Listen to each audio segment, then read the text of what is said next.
So, Tell me about growing up on a farm. What kind of farm was it? so we were mainly corn and beans. We were actually a dairy farm when I was really little. I've got faint memories of that. I think we got rid of it when I was like 5 years old. So yeah, just mainly corn and beans. We had baby beef cattle for a little bit too. So I'd get home from school and I'd feed the cows here and there. Um, but yeah, it was quite nice actually because our town was only 5 minutes away. So we weren't like in the middle of nowhere, but I got to grow up in the country and like, my dad had me like driving his pickup truck when I was 13 years old and like, just roaming around the countryside on my bike. So I started riding when I was really little just for fun.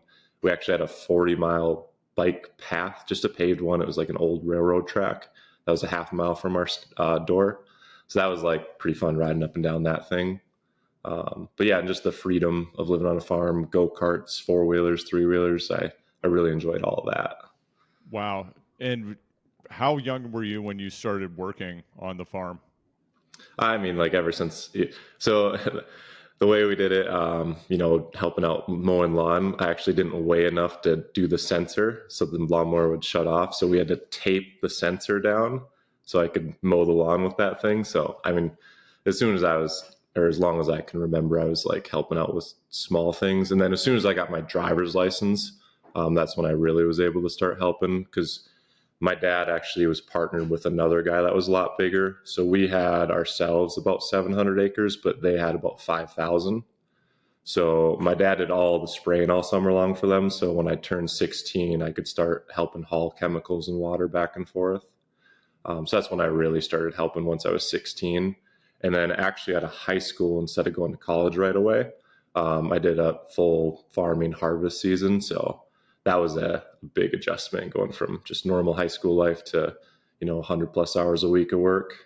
But yeah, it was a Wow. good experience. 100 Yeah. hours of work a week. I think a lot of people who just have things show up in the grocery store and, maybe don't have anybody in their extended family in agriculture don't necessarily understand the kind of work that goes into the production of the food that we eat. So like what were you doing in 100 hours a week during the harvest season? I was the grain cart operator during that part. So it's harvest is just, we're doing soybeans first, then corn. Soybeans weren't quite as bad because you have to wait till the dew comes off. And at this time, so I ran in high school and I went on to run in college. So I was still trying to like train running during the same time. So I'd wake up early and then go for a run. And then we'd typically start anywhere from 8 to 11. And then we go to 11, 10, 11 at night or whenever the dew is set in. So that worked. And we do soybeans for about 2 weeks, but then corn goes for another 6 weeks or so. In corn, you don't have to wait for the dew. So we would get up 5 a.m. every day and then go till about 11 p.m. at night. And then I would get home and I would try and run, but I realized quickly I couldn't sustain that every day. This is my young 19-year-old ambition. So I'd run like a day or two in a row, and then I'd take a day or two off, kind of go with that cycle. And what kind of work were you doing during those large chunks of time? Like were you operating equipment, driving trucks? Like what was going on? Yeah. So the grain cart, what I was is basically is the combines. You want to keep them rolling as much as possible. So I would pull up next to them while they're still going. They would unload onto me. So I drive in a tractor with just a cart behind me, and then I would go unload that onto the semis. So we'd have like 4 or 5 semis with a couple guys going back and forth those. And I was just basically the middle guy to get the grain from the combine to the semi. So yeah, it wasn't super physical. Sometimes during beans, they would have me go like walk tree lines and pick up some sticks and pick up rocks and whatnot. But in the meat harvest, like it's not a super physical job with all the equipment we have.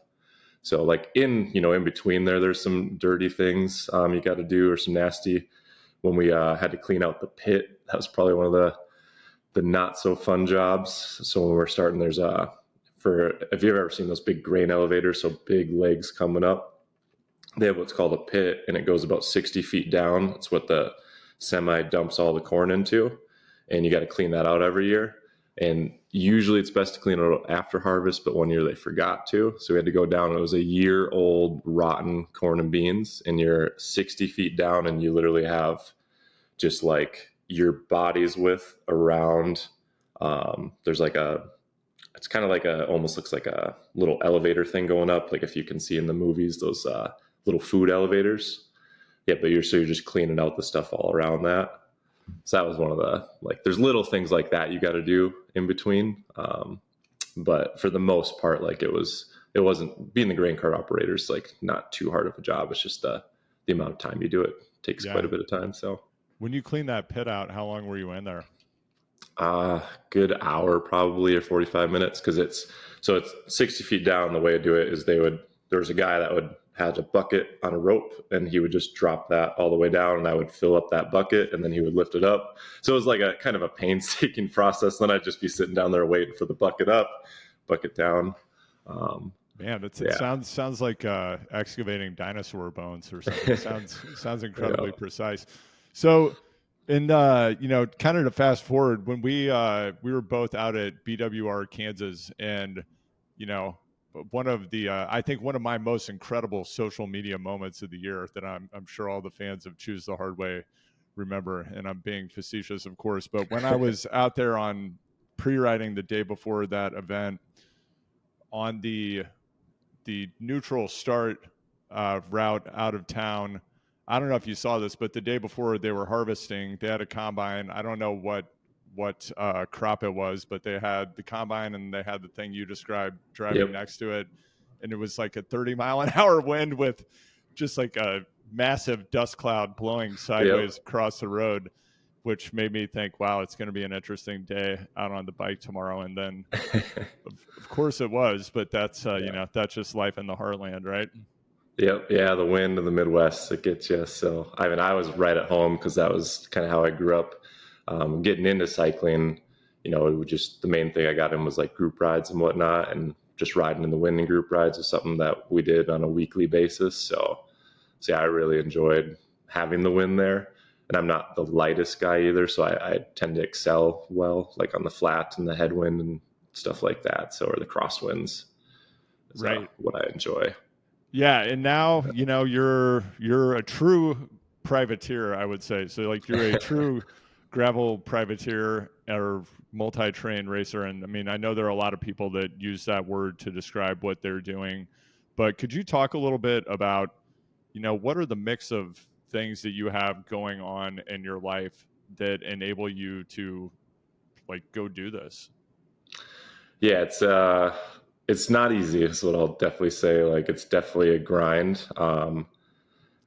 And yeah, just so for starters, I do have some good sponsors that help out with the bikes, and then we do a little bit of cash funds to get me out to the races and signed up and whatnot. But by no means am I covering all the expenses with that yet. So I do work at a retail store. When I moved to Utah, I was actually kind of part-time, then I went full-time. But then I had some issues with injuries with the body, and like I still wanted to be a racer, and it's just so hard if you're working on your feet for 40 hours a week and then you're trying to train 20 hours a week. So then I went back to mid-time and then eventually switched back to part-time just this year. And that's really allowed me to train a little bit more and kind of reach another level. Outside of that, for this coming season, I am starting coaching with my buddy. He runs a company, Brandon Shield Racing, because I do need just to make sure I can make enough income to keep doing what I'm doing.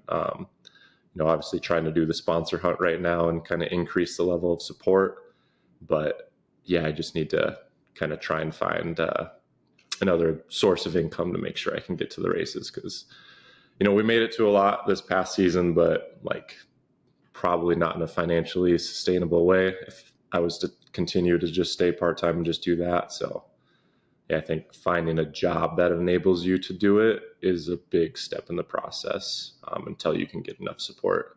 Then I make a little bit from YouTube now. Like I've had really good growth in the YouTube channel, so that's definitely helped out a little bit too. And I think that's going to be pretty big for trying to gain some more support for this following year as well. Yeah, and So, what made you want to do this? I mean, that's a lot of stuff to do to be able to go out and race your bike at these events, which so like why? I mean, it's a long story that goes way back to coming from when I was a runner. So as a circling back to where we were at before, I did harvest right out of school, but I did want to run in college. At the same time, I was a pretty high level snowboarder. Wasn't sponsored or anything yet. I did end up getting sponsored a little bit, but get ahead of myself for that. What kind of snowboarding, Joe? Like, what were you doing? Slope style, so it'd be jumps and rails. Seriously? Yep. So I had a very small sponsorship from Burton, like a little bit after I was running in college. So that was like when I was 10 years old, like I discovered snowboarding, and that's what I wanted to do. So I never wanted to necessarily be a cyclist until later in life. But yeah, snowboarding was definitely my thing. And like from the time I was 10 to about 22 years old, that's like all I thought about. Wow. What was your signature look? Because I feel like every snowboarder's got their signature look. Were you like the guy with like gigantic pants? Like, what are we talking about? Yeah, I was the baggy guy, the 2XL coat. So as you can imagine, getting into cycling and having to put on Lycra. And I remember I'm like, the first time I had it on and we stopped at a gas station, I'm like, am I allowed to go in here like looking like this? So yeah, I've been part of it all. Yep. So I was the baggy guy snowboarder. And then, now I'm wear Lycra and used to it now, but it was a different transition.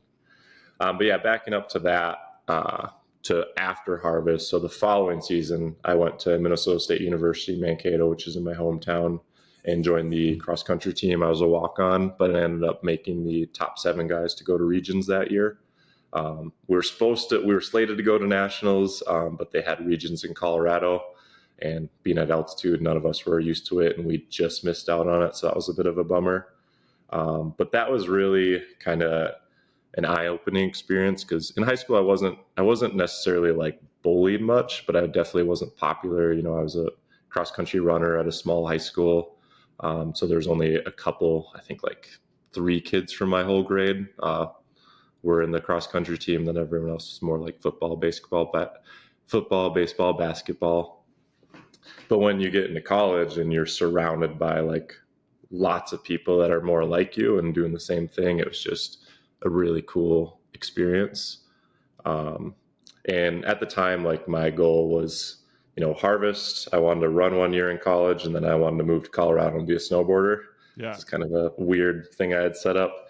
But that year really like kind of made me question that because snowboarding, is a very dangerous sport. And I just was never quite like I had some friends that I was snowboarding with that are like full on professional now and still doing it. And I was just not quite to their level yet. So kind of throughout that year and then through the winter after cross country, like I wasn't quite able to get the sponsors I wanted to with snowboard and wasn't quite at the level that I thought I had to be at to pursue it. So I figured I would choose kind of the safe way and be like, maybe I should just continue on with running in college. I could get a sponsor or a scholarship to get college like paid for and get like a decent job and just kind of live more of that kind of normal life. But what ended up happening is I made that decision and I put all that energy that I was putting into snowboarding, be like, well, I'm going to be a really good runner now.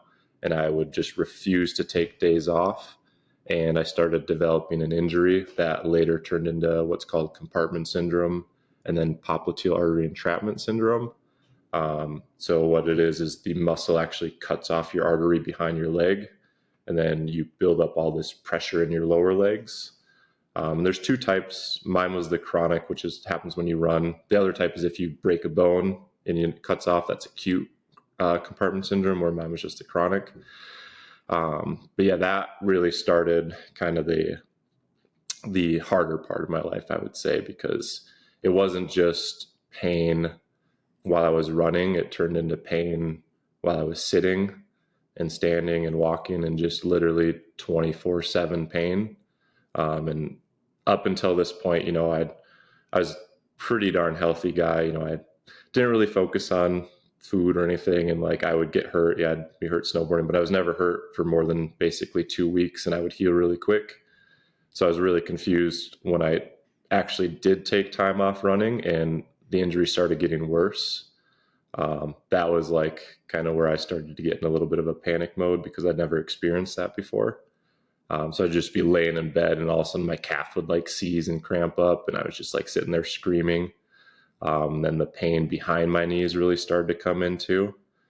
So yeah, that began quite a long journey of trying to figure out what it was. It was, I think I went to a couple different doctors and ended up at the Mayo Clinic in Rochester about I think it was the winter following the summer injury. So about 7 months after. And the guy straight up told me, he's like, listen, this is what you got. It's called popliteal artery entrapment syndrome with compartment syndrome. There's 6 types and you have the worst one, where there's really no good reason it's cutting off. So there's the other types are if your artery kind of bends around a muscle the wrong way, then they can easily like fix that. Where mine, it was just, they said the muscle grew too much, and it was cutting it off. And so their experience with the surgery, which, in hindsight, I really wish I would have listened to him, but I was, a 19, 20-year-old kid that I was like, no, something's wrong with me. I need to be fixed. Because he said like they do the surgery and their success rate wasn't very well. So they said they like to do one leg and see if it helps. If it doesn't help, they don't do the other leg. And then you just kind of have to deal with it the rest of your life. So yeah, that was a really, really tough day when I got that diagnosis. So, I went on and not wanting to accept that, I went and did my own research, and I found a guy out of Madison, Wisconsin that apparently had a lot better success with it. And I ended up getting surgery there the following summer. But during the surgery, they actually hit a nerve in my right leg. So when I woke up, my whole right foot was numb. And I could still curl my toes a certain way. I couldn't like press them into the ground. So I did lose some function, but I could still curl them. So I was like not super panicked. And what they told me was, oh, it's just the drain pressing on the nerve. It should be okay when we pull that drain out. They had drains that were a good like foot long on each side of my calf that they just put in there. Apparently the way they do it is they just take a big rod and they like hammer it in, and then they slit the drain and then they take the rod out. So yeah, it was just kind of gnarly on that, but they took that out, and I was down in Madison for a week because those drains were in my leg. So they just had me sitting at a hotel after I got out of the hospital till we took the drains out. And then it was close to the 4th of July, and every year I got up to my buddy's cabin in Wisconsin. So his mom actually came to pick me up from there to go there. And on the way up, my leg or my foot just all of a sudden just started feeling like it was on fire. And then the way I explain it is if you were to jump out of like a second window, land on a frying pan with your right foot, which it was my right foot that had the issue, and then lift it up and get stung by a bee in the big toe. That's kind of the pain I was experiencing. Wow. And it was just nonstop. So they had a bunch of, I can't remember what they had me on. It was like the oxycodone stuff. And I was taking the maximum dosage they were letting me take for the first 2 weeks. But I blew through all that really fast. And yeah, coming off that, like I think I had 2 weeks worth of it. Which in hindsight, I'm glad I didn't have more because, you look at all the stories about people that get addicted to that stuff, and I feel very lucky that I didn't.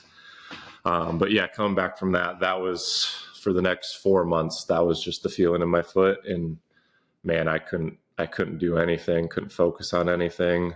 I was trying to go back to college. I was at I think my first semester was a 3.8, second semester I was about a 4.0, and then I dropped to like a 2.0 just because I go to class and I just couldn't focus. Just so much pain just from the time I woke up to the time I went to bed. So Joe, I think we got to pause at this point because I have to ask you, I mean, you described your involvement in snowboarding. You made this decision. You probably weren't going to be able to make it to the next level. Yeah. And then you go to do something safer. Try not to laugh, man. No, that's it's a life takeaway. I don't know. And yeah, I was gonna circle around to that. Like choosing the safe way led me to like the worst injury or the hardest situation in my life I've ever had. Yeah. So at some point in this process, were you like, man, I should have gone to Colorado and just jumped off cliffs? Oh yeah. So that's right. And fast forward in there, that's actually what I did. So like I couldn't like coming back, so the pain finally did start going down about the 4-month mark for the nerve pain. But I still had all the symptoms, and they were, if anything, worse than before the surgery for like the muscle tightness and the cramping and stuff. And I was trying to get back into running, but it wasn't I have to wasn't ask, going well. yeah. So from when you decided, hey, I'm going to become an elite runner, I'm going to try to go to the highest level Yep. possible. Like, as you described, you were a cross country runner in high school. You also, I also like, I got to ask, because you're like, yeah, it's kind of like an outcast as in cross country, but I mean, you were a snowboarder. Snowboarding must have been a cool thing, right? Yeah, so I was a snowboarder, and we go back to that. So I was on this thing called G Team, and it was just a not through school, but it was outside school kind of snowboard team, and it was an hour away from my high school up in Minneapolis, or like a suburb of Minneapolis in Bloomington, real close to where my grandparents lived, actually. So yeah, once I got my license, that's what I got on that, so I could drive up there. So after school, I would drive an hour north, and then we would ride for a couple hours for practice, drive south. But that was like, it felt like almost like a second life, because no one in my high school, like, when I was in 7th and 8th grade, I had a lot of friends from our high school that would go snowboard ski together. Then, kind of once 9th grade came around, most of them kind of started doing more of the party scene, and they all kind of quit riding. Right. And then, so I was like the only one that's like, this is what I want to do, so I'm not going to, waste my Saturdays going like hanging out at some house party. Like, I'd rather be snowboarding. Yeah. And then also, like, my dad wasn't super strict or anything. Like, he was definitely a hard worker, but like, I never really got into drinking or drugs or anything in high school, because like, bath salts. nothing. I just was, yeah.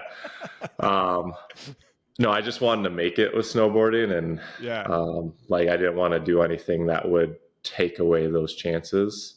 And then so you were like you were stealth cool. No one at high school knew how cool you were. You're just like out on the weekends. And I mean, at this point, you look, I don't know how old you are. You look pretty young to me, but I'm 31 right now. Okay. So like, were you throwing clips up on YouTube? Like, yep. So that's, if you go into my YouTube channel, it's very diverse, but I've got some, and I really regret it, but you know how you put stuff out and then like later on you feel embarrassed. So like, I took some of my early videos down. That's never happened. It's never happened. Yeah. Cause trying to get sponsors, I just like, I didn't want them to see like how bad I was when we were first filming. But I think some of the first videos, they're more when I was, the year after I did Harvest, because I was still focused on snowboarding after Harvest, even though I wanted to run in college. Like, my plan was Harvest, snowboarding, run for 1 year in college, and then quit college and do snowboarding. That's kind of like the plan I had envisioned myself. And that's where like those 2 years I was really going out and filming with my friends and putting a lot of videos together. So yeah, you can definitely, if you go to my YouTube channel, you can see some stuff there, which I've done double backflip. I got all 4 900s, which was 2.5 spins. And then my go-to trick was a frontside 10, which would be 3 spins. Okay. Which, I mean, compared to what the guys are doing now, they're doing like double corks or like nothing, triple corks, where they're flipping and spinning 3 times, or spinning and flipping 3 times in one jump. So it wasn't quite to that level, but I was just, just off the edge, kind of like where I feel like I'm at right now with gravel, honestly, like just not quite there, like close, but and when you were working on the snowboarding stuff, I have no idea, is there like a Woodward in Minnesota? Were you working on stuff in a foam pit? Like, no, trampoline, like anything? Yeah, I mean, we watched the videos of all the guys out west that had the big airbags to jump into. Yeah, we didn't have that in the Midwest. There ended up being one at Buck Hill, which was about an hour away from where I lived later on, but we didn't have that when I was growing up, so we just had to go try. Just straight into the ground, straight into a pile of ice. That's how we do it in the Midwest. Yep. Yeah. So and but what was really cool though with the Midwest, like, because I try and go snowboard once a week here in the wintertime. It's just one of my favorite things to do with my wife. Like, we just get up once a week. Yeah. But man, like, we had a huge advantage for learning on rails, because it was basically like riding at a skate park. You have a rope tow that goes up 14 miles an hour, and you grab onto that. You don't have to unstrap, and you're literally at the top of the hill in like 30 seconds. And then you can practice on the same rail. So you can do that same rail over and over and over again and learn tricks. Yeah. Where out here, you either have to get up and hike it, or you have to, do one run takes you 20 minutes. Oh, wow. So we had huge advantage with learning. The disadvantage we had is we just didn't have the quality jumps. I was definitely more of a jump guy. Okay. So college or after high school, like I spent, I think 4 or 5 weeks total in Colorado. And then the following year too, I spent another 5 weeks in Colorado. Just because the quality of the stuff there was so much better. Yeah. So. And I'm not highly conversant in what's going on in the snowboard community. I'm going to forget the name of it, but I know there's some crew in the Midwest and they're famous for going around and setting up things where I think they have a thing that they just grab onto and it like slingshots them in a parking lot onto a handrail. Yeah, they have the high-speed winches now. So at first you would like drive around with a truck with like it's almost like a wooden platform thing that's tall, and just so you get speed that way. And then they had bungee cords for a little bit, but then they came out with the winch. I've never used a winch before. Okay. Yeah, they just turn that thing up and then get you up to 30 miles an hour. So that really that made street snowboarding like pretty cool, because that unlocked a lot of cool things you could do. Yeah. So I didn't do much street snowboarding. I was more focused on trying to like get better at jumps and do like slope style contests. Right. Okay. So. And were you skateboarding as well? A little bit. I wasn't a good skateboarder though. I spent most of my summers just working on the farm, and then I would running for my to get my energy out. So I was like, I could do a little bit on a skateboard, but just it didn't translate like snowboarding did for me. The board's not attached to you, and it's just more footwork with snowboarding, with skateboarding, where snowboarding's more like a whole body thing and flipping and spinning, and that's what I enjoyed more and just was better suited to. So that's wild. Did you do gymnastics when you were a really little kid? I had a trampoline at my house. Okay. Yeah. I begged my dad to get one of those. So yeah, we did have a trampoline at our farm, so that helped. And I went to a couple gyms. It was funny because you'd have the gymnastics people with all their like perfect form doing everything, and then you'd have us like snowboarders there, like trying to do more stylish things. So it was like 2 different groups at the gym. But yeah, we did a little bit of that stuff too. So yeah, I practiced. I learned a double backflip on a trampoline before I did a snowboard. So yeah. But yeah. Okay. So you've left behind the glamorous world of snowboarding, which is super cool. Everybody wants to do that. You decide to do this miserable thing called running, and you end up with this horrible injury. What are you thinking at that point? Yeah, I mean, exactly what you said. Like, man, like choosing the safe way gets me the worst injury. But honestly, like I was still just scared. If you Google popliteal artery entrapment syndrome, which I did at the time, like there's not a lot of good stories out there. The one that came up was a guy he was 30 something odd years old, and he had been diagnosed when he was 20. So basically he's my age now, and he had just cut his legs off to get rid of the pain. Like that's what I was like looking at.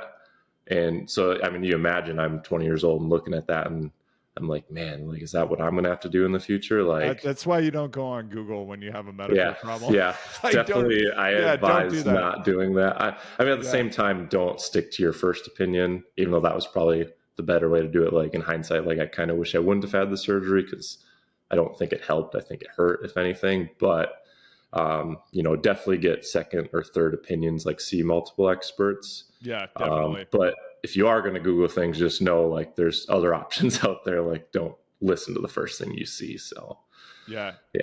When all that stuff was going on, did you have anyone in your family or mentors, anybody that was pretty knowledgeable just about medicine giving you advice, or were you just a hard-headed kid with Google and a wing and a prayer going out there? And the latter.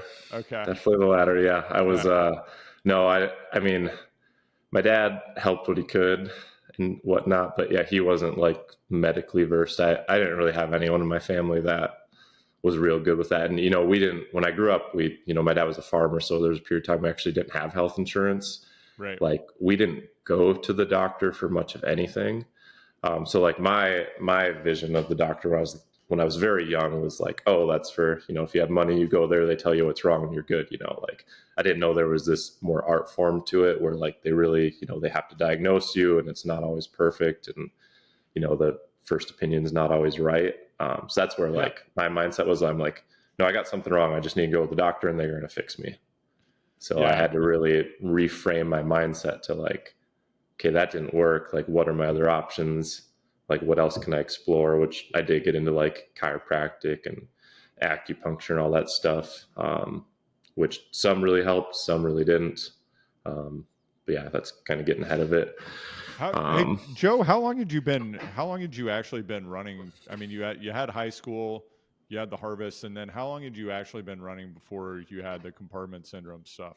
Yeah, I started when I was 12 years old. So my dad, he only did one sport in high school because he had to farming was a lot more intensive back then. So he would like stay home to help with harvest and stuff.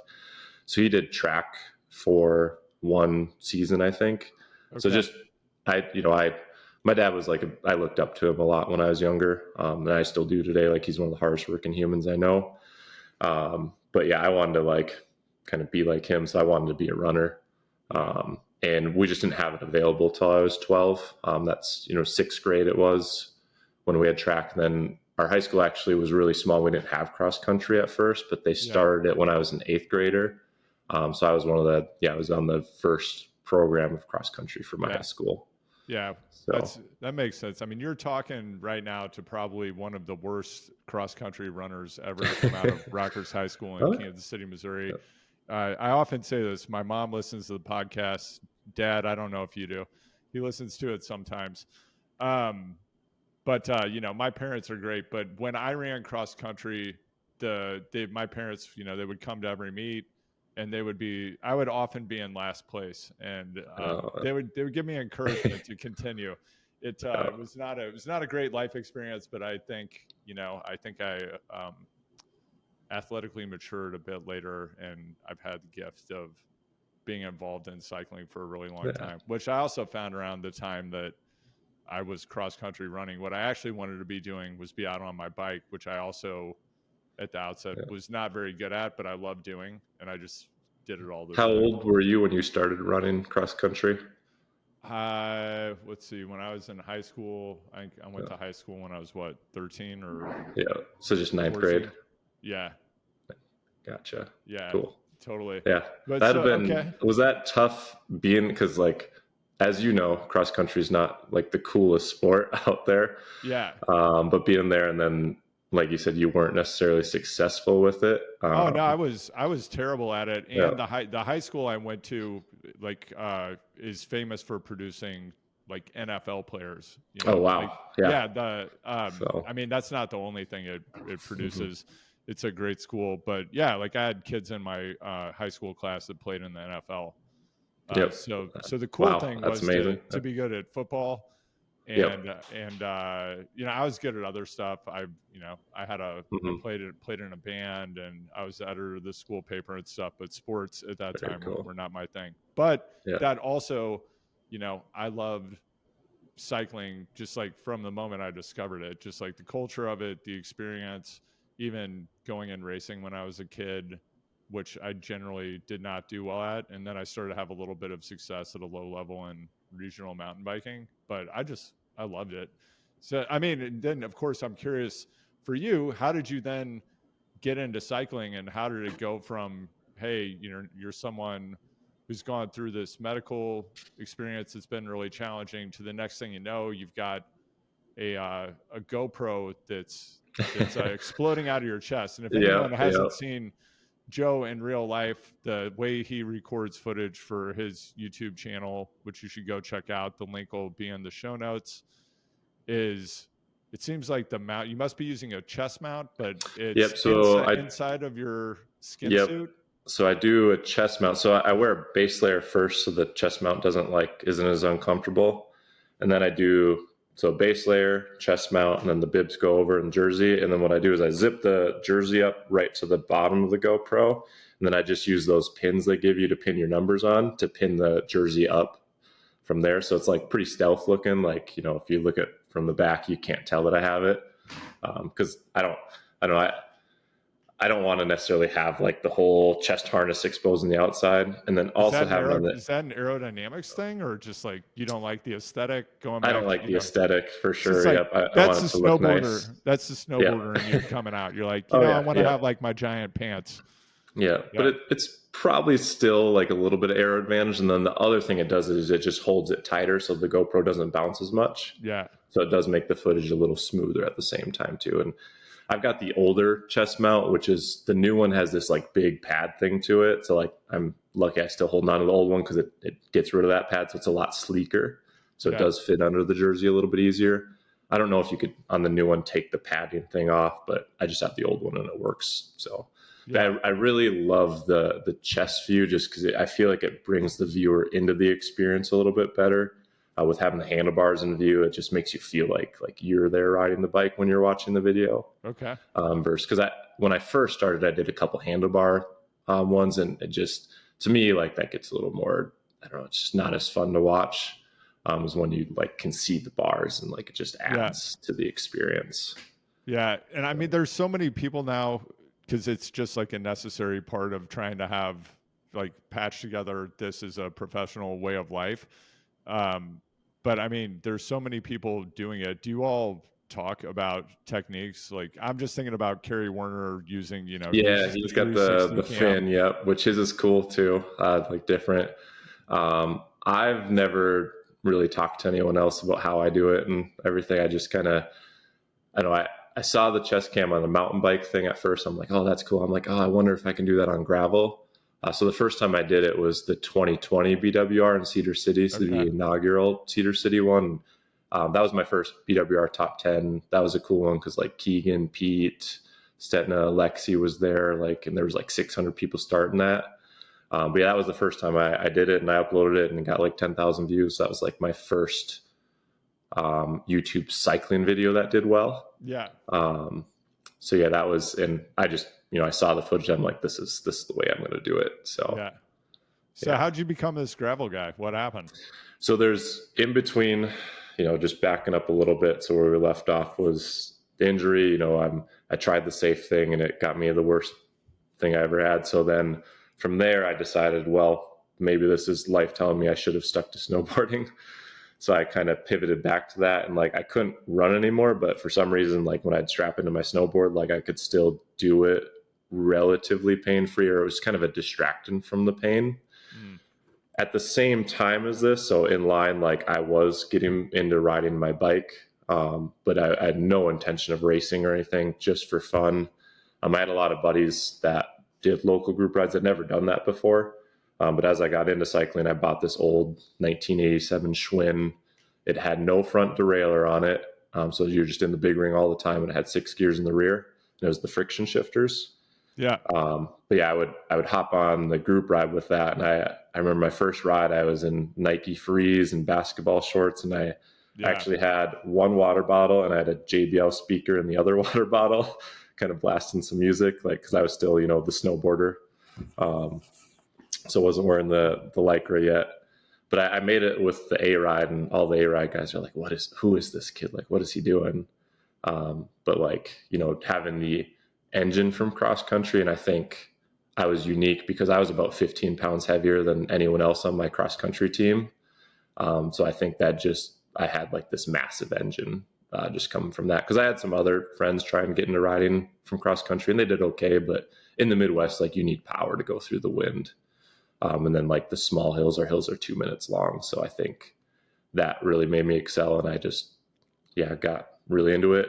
But as much fun as that was, I still had no intention of racing. That was just something fun to do in the summer to kind of keep me occupied and a distraction from the pain that I had off the bike and while I was just at rest too.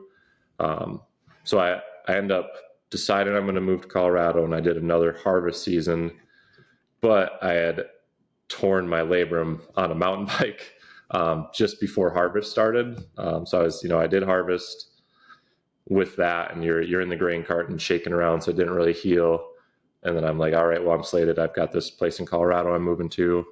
And I think this was, I want to say it was 2014 that this was. So it was just a couple years after. And I moved there, and the shoulder just never healed. And I was trying to ride, and I was a mess there. So like, and I hadn't gotten a job yet because I wasn't sure. I'm like, how am I going to stay? Am I going to move back home to Minnesota? So I stayed out there. I think I was there for maybe a month, and I'm like, you know what, this just isn't working. Went home, got the shoulder checked out, got surgery. But one little detail I forgot is when I was trying to snowboard with the bad shoulder, I had gotten whiplash really bad. I got a little headache afterwards, but this was literally a few days before I drove home.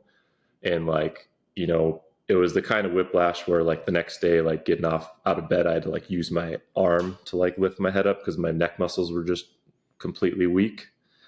And moving forward on, I get the surgery, and a week after surgery, I start to just develop this brain fog, just utter haze that I was in. And I like couldn't figure out what it was. And we went and got tested and stuff. And backing up even further, when I had the running injury, I went from running 70 miles a week to doing nothing. And I started getting like tingling in my arms and all these other kind of weird pains. So I actually did get tested for MS. That was another like scary point in my life. It came back negative, thankfully.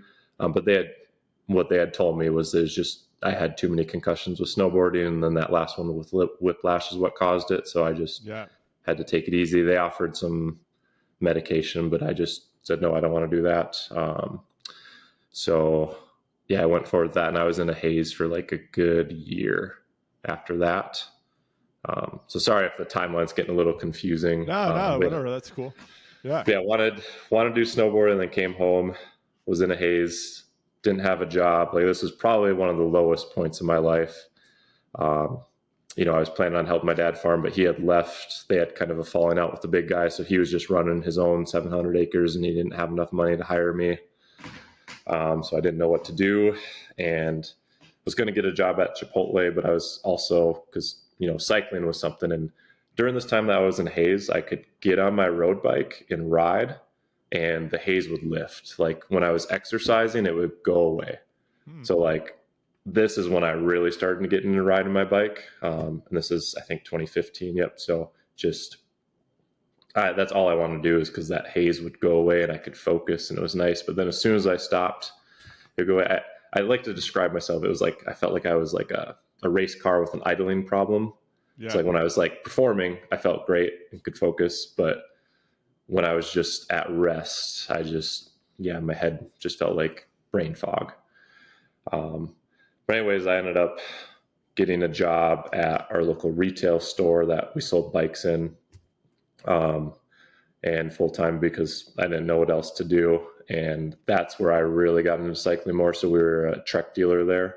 Yeah. And we had a group ride going out of that one. And then there was another group ride from another shop. So I was hitting all the group rides, working at a bike shop. And, it was hard to focus, but the haze was starting to lift, throughout this time. Because that happened in the winter. I got hired in the spring. Then we move on to the fall, and I'm starting to feel a little better. And then that fall, I think that first year, one of my buddies that did the group ride was like, hey, you should come do a race. So we did it. It was the Cat 5 state championships. Wow. And I got third. There were like 70 guys in it. And I was like, wow, that was really cool. Like, because I've never been part of that. I'm like, well, maybe I could do this. So that's kind of my transition to get into racing. And then, so the following year in 2016, I realized that winter, like I wasn't going to be able to snowboard again because I was still having some head issues and it was further away. And then all my friends were into cycling now, and I was in a bike shop. So that's kind of where I fell in love with the culture of it too, and just the group rides. It was awesome.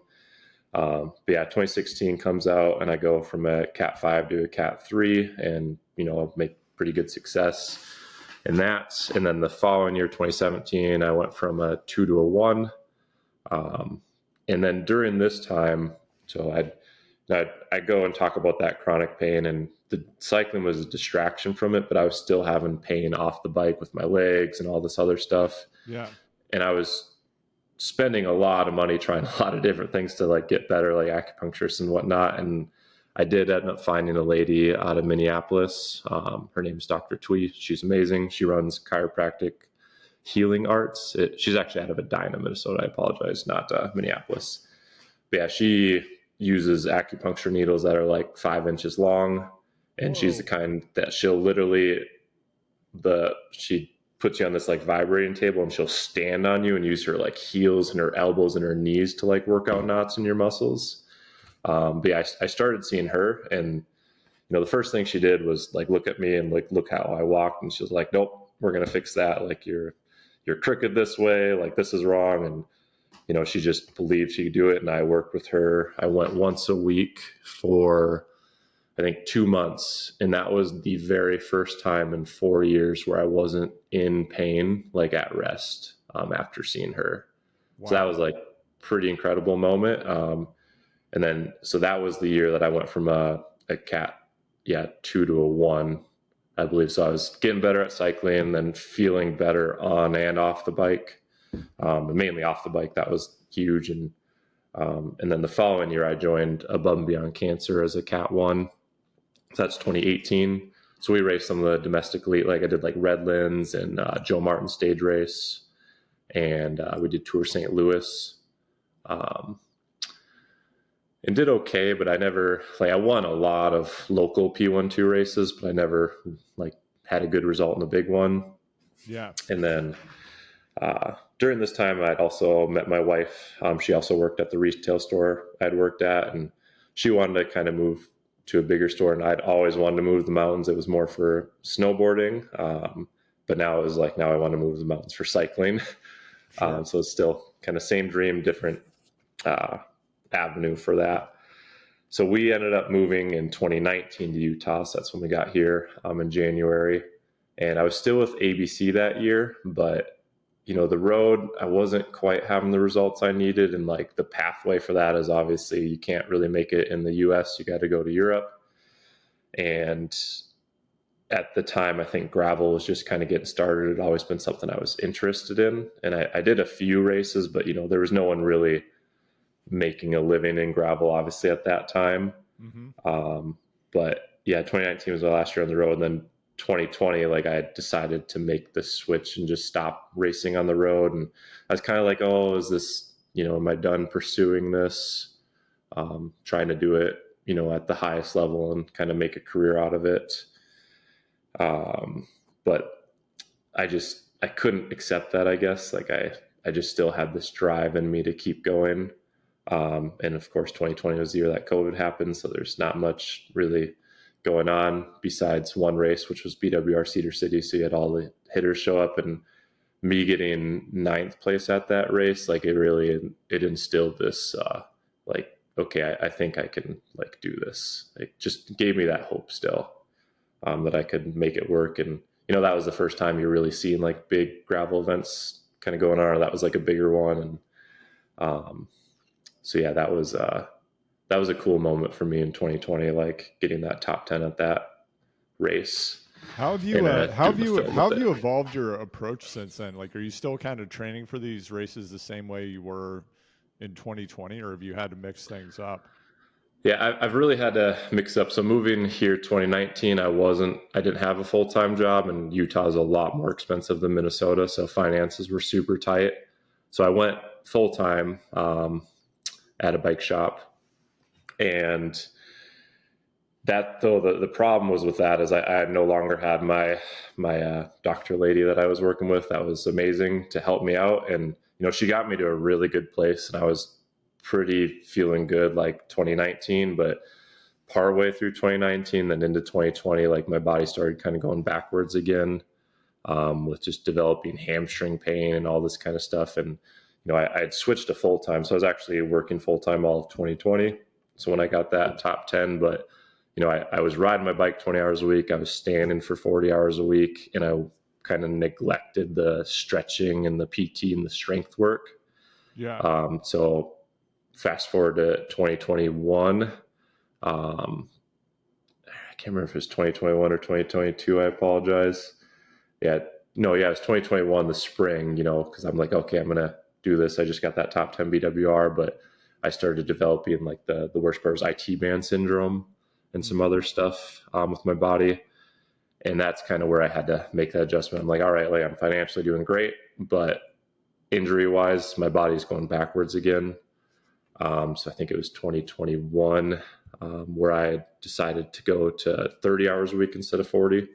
And they still let me, the local store, they still let me manage the bike shop doing that. So that was really fortunate of that, because that still kept the finances a little bit better. But then I was able to incorporate like my stretching, my core, some other stuff. Yeah, like how much time are you putting into that? Because I think that's something that a lot of athletes. I mean, you're still really young, but as people get older, I mean, it's almost like you have to do a 1-to-1 ratio of foam rolling, stretching, mobility, other stuff relative to the amount of training you're doing. And then that means if you're going to do an hour ride, maybe you're spending 30 minutes or an hour with getting ready to do the ride and whatever you have to do afterwards. And then most people end up not doing that. And then, and then you end up with those small issues. I'm including myself in this, because I'm sitting on a lacrosse ball right now under my left hamstring and thinking about how my left hamstring and hip have hurt for about 3 years, and I'm kind of finished ignoring it. But yeah, so like today, what's that balance like for you? Yeah, I spend anywhere from, it's every day, and it's 25 minutes to 2 hours of work every day. Yeah. The IT band actually got really, really bad 2021 into 2022, and it kind of reverted to like, it's not just on the bike, it's pain all the time again. So I was kind of experiencing a little bit of what I was experiencing like way back during my compartment syndrome injury. I fell back into like trying to find someone to like help fix me again, because I had my lady, which she taught me how to like foam roll and do all that stuff, which I was starting to do again, but I just felt like I needed more. And I have found like a decent acupuncturist out here. Yeah. I haven't found anyone to the level that she could like help my body out. She was just completely another level than anyone else I've ever seen. But the guy I see here, it helps like, a decent amount. But more so what I discovered this year, it's called the Pain Academy. So anyone can look that up. But it's basically what it is it's a follow along video you do every day, and it's getting your whole body to balance itself out and work together. Because a huge predictor of pain is not necessarily you're tight or you're loose or you're flexible. It's when one side is tighter than the other. Right. That's the biggest predictor of whether you're going to be in pain or not. And then, so this really focuses, when you start this program, you do all these like different kind of tests. You'll lift one leg up and you'll lift another, and then you like do a little squat and you take a picture of yourself as you're bending over, and you can kind of see how your body might shift from one side to the other. But no matter what the test is, that just kind of shows you your dysfunction. When you do it, the follow along videos, it's something different almost every day, and you're working on your entire body. And what I had failed to neglect like all the years is how much your upper body actually affects your lower body. Interesting. Yep. And my shoulders were absolutely garbage. Like all of the basic exercise I was watching this guy do just effortlessly in the videos, like, man, I like lifting your arms up and just doing stuff, or just even basic arm circles where you have your arms completely out to the side, like just doing stuff like that. Like I had no strength and stuff. And that, and apparently, like, I'm not a doctor or scientist with that kind of stuff there at all, but like from everything I've gathered, listen to like health podcasts and him, it's like everything affects everything. And if your shoulders don't work well, that can affect your hips and your lower legs. So I think that's been a huge thing for me, because, this year I've only done acupuncture maybe twice or 3 times. But I do this program every single day. And then I do try and stretch at night. And then I also do some of the knees over toes guy stuff. I'm sure you've seen him on Instagram or something. So I try and do one of his workouts like 1 to 2 times a week. But I've had the best year I've had since I've been out here in Utah, as far as, nothing injury wise holding me back on the bike, and then a lot less pain during the day. It's still not gone yet. I still definitely have to keep on track of it. And during the race season, I wasn't perfect. I did miss days here and there. And then, I'd miss too many in a row. I could like definitely feel like some of the pain creeping up again. So I got to stay on top of it. But what I like about it is I don't have to spend money going to like to see anyone. It's just something I'm in control of, and I can do it from my own home, so I don't have to drive anywhere. So yeah, that's been a huge thing for me this year, combining that program with a few gym workouts and then trying to stretch at night too. And is that via an app or a website or what? Yeah, it's an app. So, I mean, it is a little bit expensive. Like, so you sign up, but you get it for a lifetime. And it's, a program. And again, what I like about it is you log into the app, and then they have the video for every single day. And you just click on the video and you follow along. And if you've ever done Pilates before, it's similar to that, but like more focused. Right. Like a lot of, like, for an example, one thing you'll do is you'll be sitting in a chair, squeezing a block with your legs. Like, so you have a yoga block, and then you're doing arm circles at the same time. So you're teaching your hips and your shoulders to work at the same time. Then also with squeezing that block, one leg cannot work harder or easier than the other. Both legs are forced to work the same. Right. Because if one leg works harder, you're going to push that block to, the one side. So that's a really kind of, like, I've never done, like, I'm sure there's other workouts that do that, but I've never done anything that focuses so much on getting your legs to work evenly. Yeah. And that helps balance the body out. What's the app called? Pain Academy. Pain Academy. That's cool. And so before, when I was having my T-band syndrome, and there's accuracy things with it, but my cork was reading. I was 41% on my right leg, and I was like 59% on my left leg. So I was really off. And like now I'm, either 49, 51 or 50, 50. So like, it just goes to show, as the pain's gone down, that reading has came closer together too. Yeah. And I mean, that's 49, 51. That's within the air of the power meter. So it's, for anybody listening who doesn't know what we're talking about, you can have power meters on a bicycle that measure the amount of power you're putting into both your right and left pedal. And so that's what Joe's talking about, is that over time his power productions become more balanced. So Joe, as you think about, I mean, geez, like 49, 51, that's almost perfect. Yep. So as you think about next year, what are your objectives, both with writing, and then what are we going to see from you content wise? What can people look forward to? Yeah, definitely planning to keep growing. Like, we had huge growth in my cycling videos on my YouTube this year, and going to keep that going. Again, I'm starting coaching with Brandon Shield Racing. So that is kind of my, like, the way to bring in income to ensure that I can get to all the races, and not, a way I can, work and not be on my feet at the bike shop, basically, so I can still recover. Plus, like, I've learned so much from so many mentors, and, I've got so much experience. So I am excited to do that job. My friend that runs the company, he actually worked at the same bike shop as I did, and he switched over. So he's a professional triathlete now. But he's, we've been talking, we've been good friends, and we have phone calls together, and he just shared like how much he enjoys it more, like really getting to make a difference in people's lives through it. So I'm really excited about that. But yeah, mainly like my main focus is still trying to progress with racing and kind of make it to that next level.